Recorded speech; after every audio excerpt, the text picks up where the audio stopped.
അങ്ങനെ കേരളം കാത്തിരുന്ന വയനാട് ജില്ല ഉൾപ്പെടെ കാത്തിരുന്ന നിയമസഭാ തെരഞ്ഞെടുപ്പിനുള്ള തീയതി പ്രഖ്യാപിച്ചിരിക്കുകയാണ്. ഏപ്രിൽ 9-നായിരിക്കും നിയമസഭാ തെരഞ്ഞെടുപ്പ് നടക്കുക.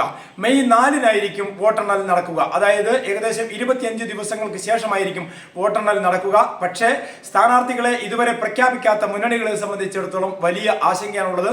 3 ആഴ്ച കൊണ്ട് തെരഞ്ഞെടുപ്പ് നടക്കാൻ പോവുകയാണ്. പോളിംഗ് സ്റ്റേഷനുകളിലേക്ക് വോട്ടർമാർ എത്തുകയാണ്. മുഖ്യ തെരഞ്ഞെടുപ്പ് കമ്മീഷണർ ജ്ഞാനേഷ് കുമാർ ഇന്ന് വൈകുന്നേരം 4 മണിക്ക് പ്രത്യേക വാർത്താ സമ്മേളനം നടത്തിയാണ് ഈ തിരഞ്ഞെടുപ്പ് തീയതി പ്രഖ്യാപിച്ചത്. കേരളം, ആസാം, പശ്ചിമ ബംഗാൾ, പോണ്ടിച്ചേരി, തമിഴ്നാട് ഉൾപ്പെടെ 5 സംസ്ഥാനങ്ങളിലേക്കാണ് തെരഞ്ഞെടുപ്പ് നടക്കുക. 30,471 പോളിംഗ് സ്റ്റേഷനുകളിലായിരിക്കും കേരളത്തിൽ തെരഞ്ഞെടുപ്പ് നടക്കുക. തെരഞ്ഞെടുപ്പിനുള്ള എല്ലാ ഒരുക്കങ്ങളും പൂർത്തിയായതായി മുഖ്യ തെരഞ്ഞെടുപ്പ് കമ്മീഷൻ അറിയിച്ചു.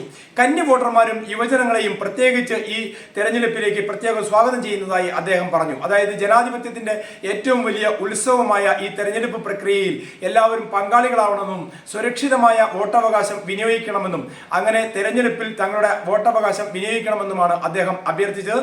ഏതായാലും വയനാട് ജില്ലയിലെ 3 നിയോജക മണ്ഡലത്തിലേക്കായിരിക്കും തെരഞ്ഞെടുപ്പ് നടക്കുക. ബത്തേരി, മാനന്തവാടി, കൽപ്പറ്റ നിയോജക മണ്ഡലത്തിലേക്കുള്ള തെരഞ്ഞെടുപ്പ് ഉൾപ്പെടെ 140 നിയോജക മണ്ഡലത്തിലേക്കുള്ള തെരഞ്ഞെടുപ്പ് തീയതിയാണ് ഇന്ന് മുഖ്യ തെരഞ്ഞെടുപ്പ് കമ്മീഷൻ പ്രഖ്യാപിച്ചിട്ടുള്ളത്. ഇനി നാളെ മുതൽ തന്നെ മുന്നണികൾക്ക് പ്രചരണത്തിന്റെ സമയമാണ്. ഏകദേശം അടിസ്ഥാന എല്ലാ കാര്യങ്ങളും ഒരുക്കി വെച്ചിരുന്നെങ്കിൽ കൂടി യഥാർത്ഥ സ്ഥാനാർത്ഥിയുടെ പേരും ചിഹ്നവും അടക്കമുള്ള പ്രചരണത്തിന് വേണ്ടി ഇനി ഏപ്രിൽ 7 വരെ മാത്രമായിരിക്കും സമയമുണ്ടായിരിക്കുക. ഏപ്രിൽ 7 വൈകുന്നേരം പരസ്യ പ്രചരണം അവസാനിക്കും. ഏപ്രിൽ 9 തെരഞ്ഞെടുപ്പ് നടക്കും. മെയ് 4 വോട്ടെണ്ണലും നടക്കും. അങ്ങനെ ജനാധിപത്യത്തിന്റെ ആ വലിയ ഉത്സവത്തിലേക്കാണ് രാഷ്ട്രീയ കേരളം ഇനി നീങ്ങുക.